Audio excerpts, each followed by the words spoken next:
Hey everybody, this is Maddie with AltCoin Buzz. Hope you're having a great weekend. Let's take a look at the news of the day, starting with altcoinbuzz.io and an article by Licia, who writes, social media giants to advance blockchain technologies and create new cryptocurrency.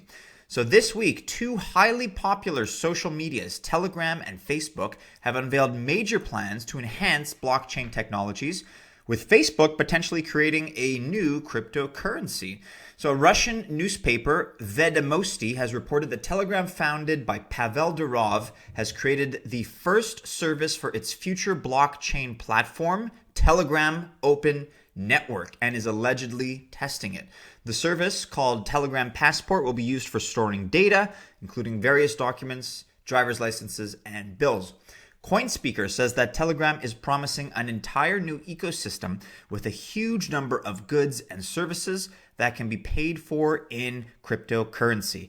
This could potentially be a fantastic match because Telegram, especially as a social media, is so active in the crypto space already. I mean, all kinds of ICOs and coins and tokens and companies are using Telegram to great effect in the field of cryptocurrency. I'd say more so than Facebook, maybe on par with Twitter, but if you feel differently, let me know. But I think Telegram is a very interesting avenue for this to be happening.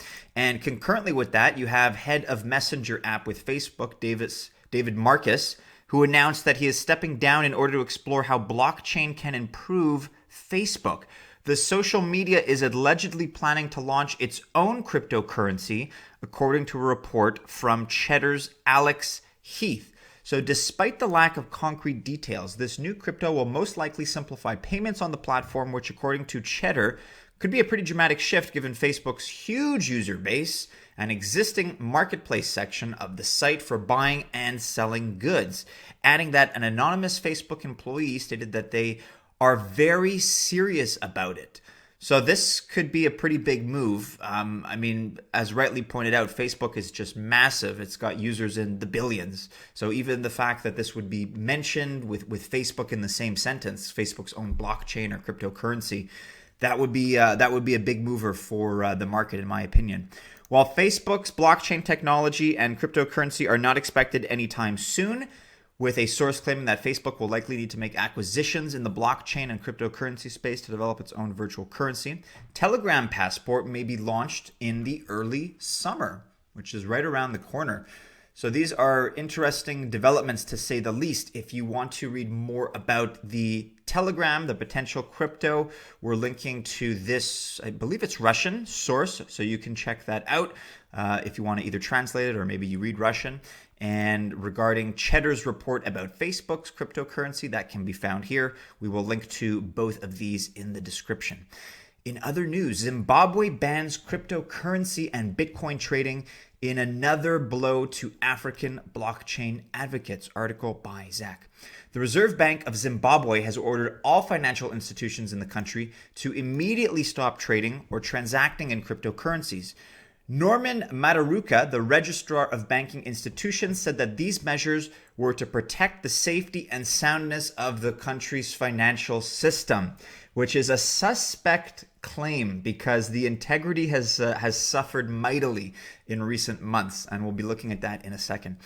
The central bank gave financial institutions 60 days to liquidate existing account balances. Mataruka said, as monetary authorities, the Reserve Bank of Zimbabwe is the custodian of public trust and has an obligation to safeguard the integrity of payment systems. But has it done that? Has it maintained the public trust?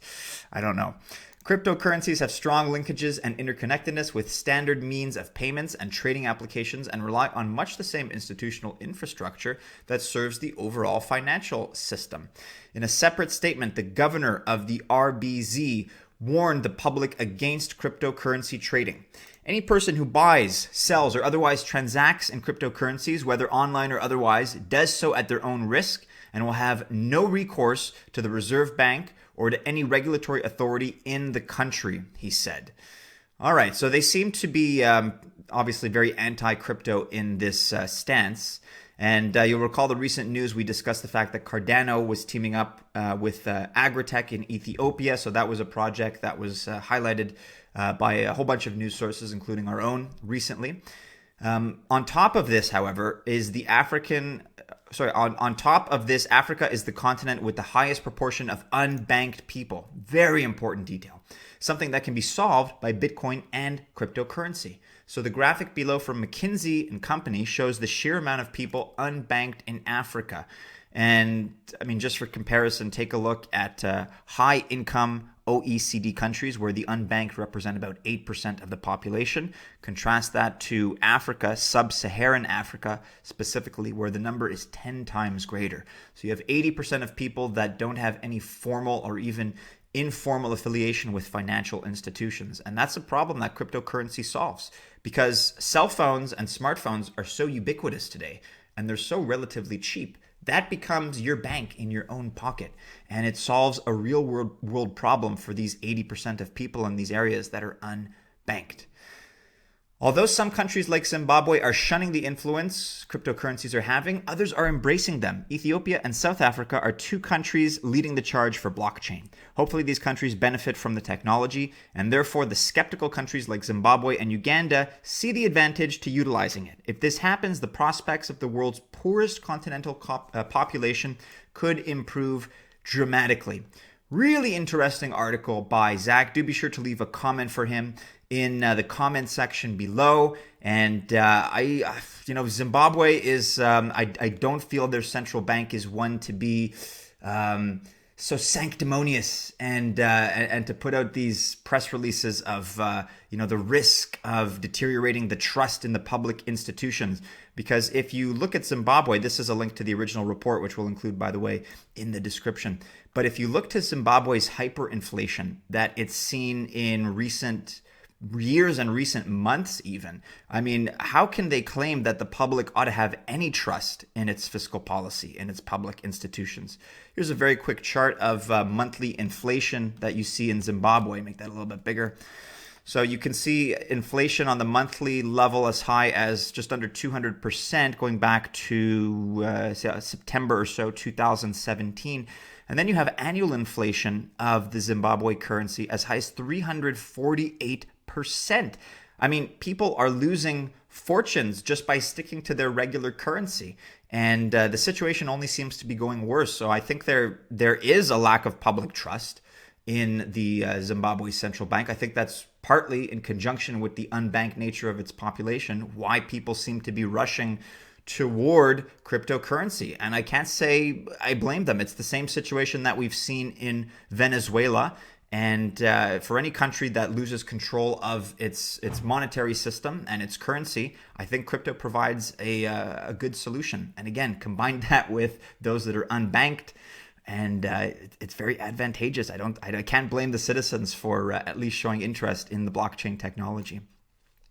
In other news, we have a Vice President, Steve Chiavarone, at Federated Investors, and he spoke with CNBC the other day recently. He called blockchain technology an economic growth driver. Okay, so he says, when you think about it from an enterprise perspective, it has the ability, referring to blockchain, to replace reconciliation, which is expensive and requires back office time and paperwork, with more instantaneous verification. The tech will allow cost to be cut, and savings will be passed along.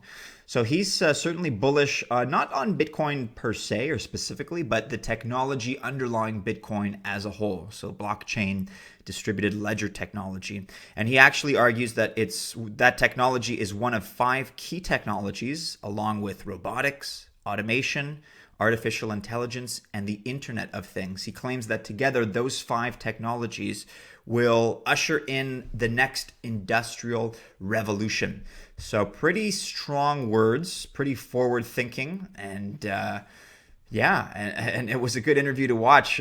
We don't have an article or anything linking to it, but we're going to include this link, which will bring you to the video interview with CNBC. So I would encourage you all to check that out. In other news, and in stark contrast to what we've been covering in South Korea with Upbit, with the raiding of their offices by South Korean officials and specialized task members, you have LG, which is one of South Korea's largest and most prominent tech firms, or companies in general for that matter. LG launches in-house blockchain platform.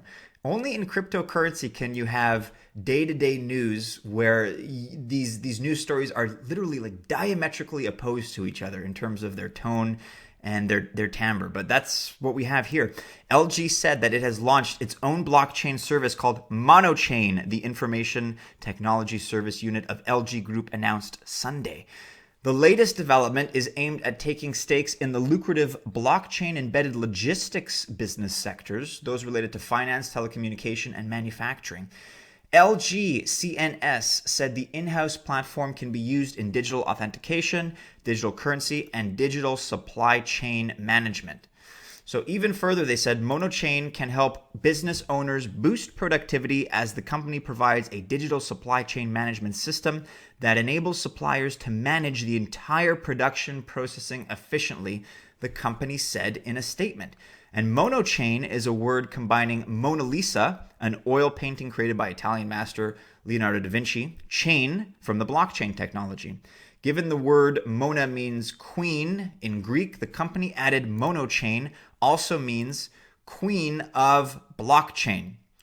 The firm earned a membership in the Open Blockchain Industry Association, the OBCIA, last month and will take part in Hyperledger within the first half of this year. Hyperledger is an open source project and hub for developers to work on blockchain technologies. The project aims to become a platform across the financial, banking, Internet of Things, supply chain, manufacturing, and technology industries. Don't be fooled by the name if you think Monochain is funny or you're not quite buying their marketing. LG is a giant. It's a South Korean behemoth. And if they really get behind this, I think that's going to prompt adoption by similar companies, by competitors. And like I said, it's nice to see this after the bad news we got out of South Korea with Upbit. It's nice to see this literally a couple of days later. And I think it's going to go a long way to improve and massage some of the negative sentiment that's out there. If you're from South Korea, if you're a soldier out there on the Korean Peninsula and you have a deeper insight into this, maybe you have a unique perspective, hey, leave us a comment below. We'd love to take a look at your thoughts. That's about all the news for today, everybody. If you're not already subscribed to us on YouTube, make sure you do that by clicking the bell. Make sure you like this video, give it a thumbs up if you did enjoy it.